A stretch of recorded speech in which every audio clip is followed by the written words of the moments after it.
When you start adding more power to a car and trying to go faster and try and make it hook up and go on the track or go down the street, one of the things you got to worry about is parts breakage. And how do you avoid that? Use good parts. So we've been lucky enough in the past couple of cars we've built on BATV to work with Currie products, because John Currie here, your crew has it figured out. Yeah, well, we like to think that, like, anybody. We've been in business for 50 years, actually. This year is our 50-year anniversary, so we've been doing it for a while. So if anybody knows how to do it, I'm hoping that we do. Yeah, well, tell me a little bit about the evolution of the Ford 9-inch design and how far you guys have taken it. Yeah, well, originally, Currie Enterprises was really I would say we were one of the original green companies, because we were recycling rear ends. So, there you go. Hey, there you go. We're green now. But over the years, it went from being recycled rear ends to building all new rear ends. One of our latest innovations, our latest products for us this year at SEMA, is we have our new F9 housing. And you see, this is a 68 to 72 Chevelle chassis here, and it's really showing what we've done with our new F9. You could get it with a back brace, fill-in inspection, drain plugs. One interesting thing to note about this actually has a Johnny joint mounted for the top control arm here. Ooh. This is a urethane bushed Heim joint, basically. Awesome. And so it takes any misalignment there, so that's kind of a unique feature. And then here we're showing, this is our housing here. This would be for somebody who's building maybe a trophy truck or a Class 8 truck. Notice it's a little bit bigger than this F9. Sure. This is the supersized F9, and this is the standard F9. So those are just a couple of our latest products that we got going on displaying here at SEMA this year. Excellent. Now this piece is really, really nice because you said you have different options of supports in this? Yeah, this one here, we kind of got it decked out. It's got a back brace on it. So if the guy's really got some serious traction, some serious horsepower, he's going to add this option, the back brace.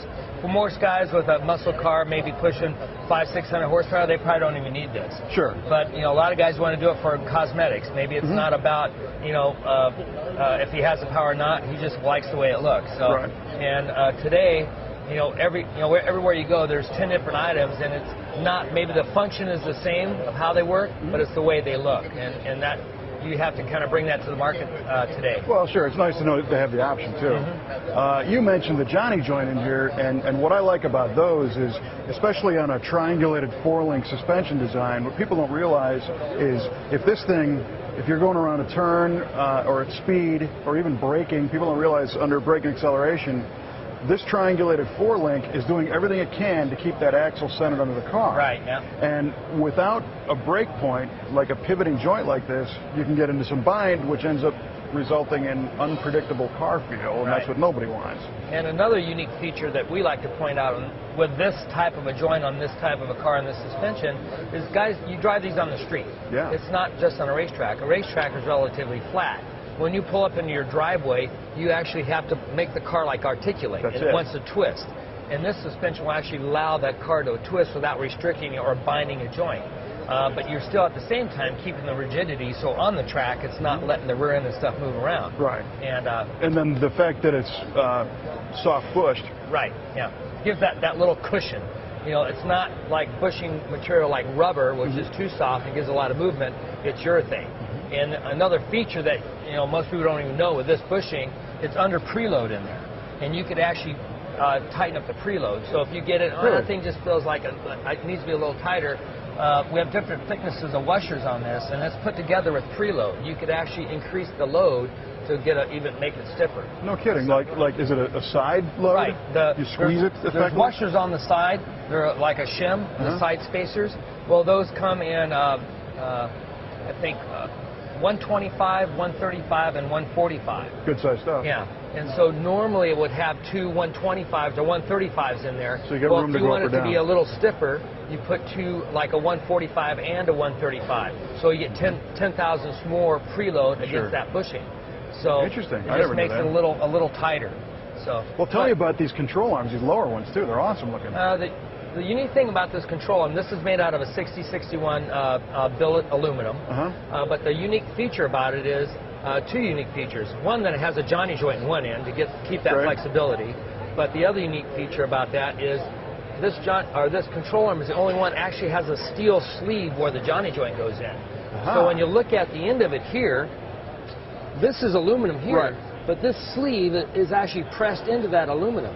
And that's where the bushing rides, is in the steel sleeve, not in the aluminum. So you don't have to worry about that aluminum wearing out over time, because this stuff is designed to really get the hell beat out of it. It's designed for a performance street car that you're going to drive every day, or you're going to take out and run on the power tour, and to get some good life out of it. It's not going to be something that you're going to. If you have a urethane bushing rubbing on aluminum, eventually that aluminum, because it's softer than steel, is going to wear. And where this is, there is no wear, because any wearing part is steel. Same reason the Johnny joint sleeve itself is heat treated, so it wears a long time. It doesn't get smaller as you use it. So. Sure. Well, tell me about when somebody wants to order one of these. You guys have done a great job of providing resources on the website. Everything from the the crate style to full custom stuff, huh? Yeah. And that's kind of the thing about Currie. You could call us up and you say, hey, I got this car, I want something that just bolts in, I want it to be stock dimension. We have all the stock dimensions. We actually have that stuff in stock if it's made to a standard size. But on the other hand, you could call up and say, you know what, I've got the Chevelle and I want to run this wheel and I need to cut like 1.5 inches off each side. And we say, okay, well, the stock run is 60 inches wide. If you want to go 1.5 inches off each side, we'll make that 57 for you, and you'll get 1.5 inches in. So you can run different offsets on your wheels, or you want a particular look, or if the guy wants to do something that's in a real late model looking wheel where it's all spaced out, you could actually make the rear end wider to make up that difference. There you go. That's thinking the other direction. We're really flexible because it's a rear end, and all the parts are the same. It doesn't matter how wide they are. So if it's a matter of making it longer or shorter, that's what we do. Well, and the other thing is nice too. If we have you guys send us a pre-narrowed rear end, we don't have to worry about getting the tubes cut square and resplining axles and all that kind of stuff. One thing about when we do it, when it leaves there, everything is straight. So after we put all the brackets on it, all the welding's done, it's actually put back in the lineup bar. Everything's made sure that everything's in line, and then it's steel abraded and sent to you in bare metal form, or the option is having powder coated. Now this is the trick about powder coating, and we offer 2 colors. And that's semi-gloss black and gloss black. When you get into these custom colors, then it gets a little tricky. Sure. Unless you had a color to send us, exact color chart or something like that, that's kind of hard to do. So. Well, all of that double and triple checking and attention to detail is what makes them install so easily, and they always fit and they're always right. And it's very cool to see that you're still looking for new twists on getting people the parts they need in a high quality fashion. We appreciate the time, John. Thank you. Thank you for coming by. Yep.